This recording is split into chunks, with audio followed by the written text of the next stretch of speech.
बिस्मिल्लाहिर्रहमानिर्रहीम।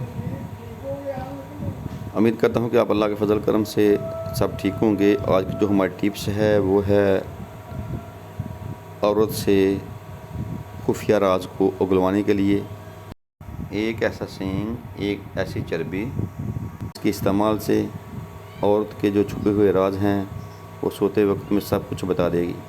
तो इस टिप्स को आप सिर्फ़ उन पे इस्तेमाल करें जिन पे आपको शक है, वरना इसको इस्तेमाल ना करें। तो सबसे पहले मैं आपको बताता हूँ कि आपने क्या लेना है। पहाड़ी बकरी का सींग लेकर औरत के सिरहाने रख दें, तो सोते में जो कुछ भी उसके अंदर राज छुपे हैं वो सब उगल देगी। और दूसरी हमारी जो टिप्स है वो ये है कि भेड़िए की चर्बी लेकर सोते में औरत के हाथ पे रख दें, जो कुछ भी उसके अंदर होगा, जो राज की बात होगी, वो सब उगल देगी। तो अब दीजिए इजाज़त। अल्लाह ताला हम सबको अपनी हिफ्ज़-ओ-मान में रखें। अस्सलामु अलैकुम व रहमतुल्लाहि व बरकातुहू।